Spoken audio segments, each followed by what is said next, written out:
নমস্কার, আমি পল্লবী। আজকে সকালটা শুরু করলাম তোমাদের সাথে বাইরেটা দিয়ে। এখন বাজে 8:30টার মতন।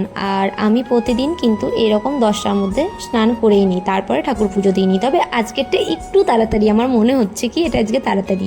এতটা তাড়াতাড়ি হয়তো আমি উঠি না মানে উঠি, কিন্তু এত তাড়াতাড়ি স্নানটা হয় না, 10টার মধ্যে হয়। তারপরে ঠাকুরকে পুজো দিয়ে নিই।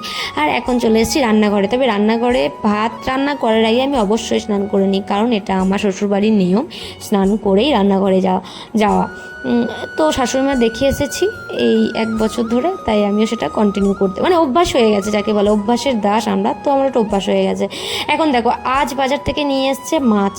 আর এই মাছ আমার বাছতেই 1 ঘন্টা টাইম লেগে গেল, কারণ এই মাছগুলো ছোটো ছোটো মাছ প্রথম কথা। আর আমি মাছ আগেও বেচেছি, কিন্তু সেগুলো বাছার মানে আমি কোনোদিন শেষ করতাম না মাছ বেচে। আমি 2-4টে মাছ বাজার পর আমার অধৈর্য হয়ে যেত, ছেড়ে দিতাম, মা বেছে নিত এরকম। আর শ্বশুরবাড়িতে মাছটা যেহেতু পার বাড়িতে পুকুরের মাছ ছিল, তো অনেকটা আসতো, তখন মা বড় মানা মিলে বেছে নিত। আর শ্বশুরবাড়িতে যেহেতু কিনে নিয়ে আসে, তো বেচে টেচেই নিয়ে আসে, তো মাছ বাছতে আমাকে সেইভাবে কোনো দিন হয়নি। আর এখন হচ্ছে কি, এই মাছগুলো বাছতেই আমার অনেক টাইম গেল। তারপরে এটাকে আবার চেলে ভেজেছি, সে তো এক মানে বীভৎস লড়াই করেছি ভাজতে গিয়ে, সেটা আমিই জানি। আর ওইভাবে ভিডিও করাও যায় না বাবা, লড়াইয়ের উপর লড়াই, একটা মাছ ছাড়তে গিয়ে আমার সাথে।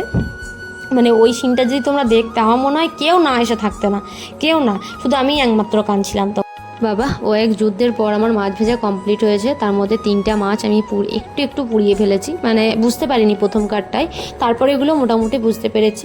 তো মাছ ভাজা আমার ওইভাবেই কমপ্লিট হয়েছে।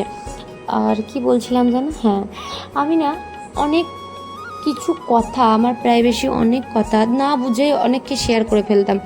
বুঝতাম না যে সে আমার উল্টো দিকের মানুষটা, বুঝতাম না যে সে আমার খারাপ চায় না ভালো চায়, সে আমার ক্ষতিটা ভালোবাসে নাকি সে আমার ভালোটা ভালোবাসে। তো পরে মাঝে মাঝে বুঝতে পারি, মাঝে মাঝে না সরি, পরে বুঝতে পারলাম যে ও, এই মানুষটা আমার ভালোটা শুনলে জ্বলে আর খারাপটা শুনলে আনন্দ পায়। পরে বুঝতে পারি, হয় না, মানুষ ঠকতে ঠকতে শেখে। তো আমারও সেরকম হয়েছে, আমি ঠকতে ঠকতেই শিখেছি। আমি বুঝতে পেরেছি এখন যে কে আমার ভালোটাতে খুশি হয়, কে আমার খারাপটাতে হ্যাপি হয়, বুঝতে পারি।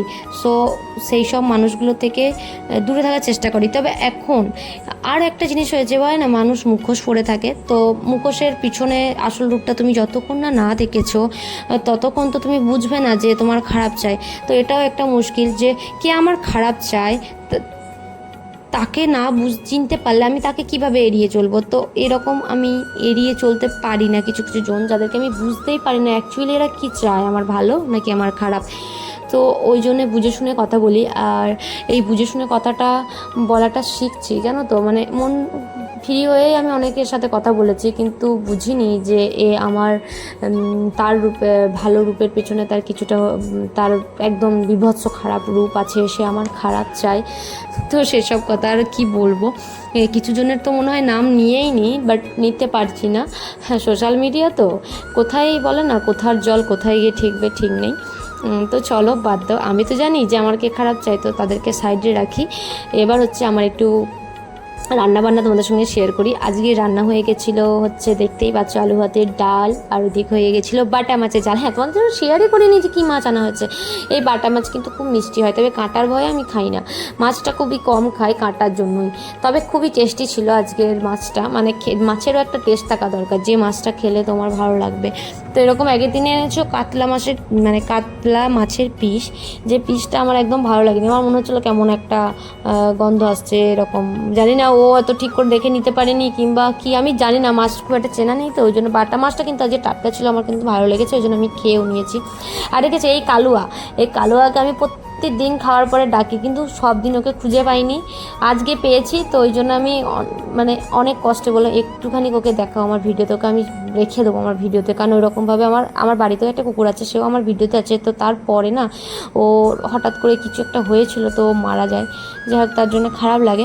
ওই জন্য মনে হয় যে সত্যি মানুষের কিছু কিছু স্মৃতি না এই মোবাইলে ক্যাপচার করে রাখলে না, পরে সেগুলোকে দেখতে পাই। মানুষ বলছি, সমস্ত প্রাণী, মানে যাদেরকে আমরা ভালোবাসি, সেটা মানুষই হোক আর পশুই হোক, আমার খুব ভালো লাগে ভিডিওতে ক্যাপচার করে রাখতে তাদেরকে, কারণ পরে তো দেখতে পাবো। কারণ ওই যে তার ভিডিওটা আমি রেখে দিয়েছি, আমি এখনও দেখতে পাই, একটা রিলস করেছিলাম তাকে নিয়ে, তো মন খারাপ হয়, সে কত ভালোবাসতো, আমি গেলেই আমার কাছে এসে নীরেন্দ্রনাথ চলে আসতো, মনে করতো মানে আদর করি, ও সেটা আদর চাইতো সবসময় আমার কাছ থেকে। তো এই কালুয়াও আছে, আমাকে যদি দেখতে পাই না, যেখানে ছুটতে চলে আসে, যেহেতু খাবার দিই, তো ও এটা ভালোবাসাটা বোঝে অ্যাকচুয়ালি।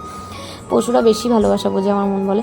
তো যাই হোক, ভাত খাওয়ার পর না একটু ঘুমিয়ে নিয়েছিলাম, কারণ আমার জ্বর এসেছিলো হালকা হালকা, তো ওষুধ খেয়ে শুয়েছিলাম, তো ঘুমিয়ে গেছিলাম। তো তারপরেও দেখো দই খেতে ইচ্ছে করে। এই আমুলের মিষ্টি দইটা আমার বেশ ভালো লাগে। তবে আজকে আর ভাত বানাইনি, আজকে দুজনে মিলে মুড়ি খেয়ে নিয়েই আমাদের ডিনারটা কমপ্লিট করেছিলাম। তবে আজকের মতন আসি, দেখা হচ্ছে নেক্সট কোনো ভিডিওতে। টাটা।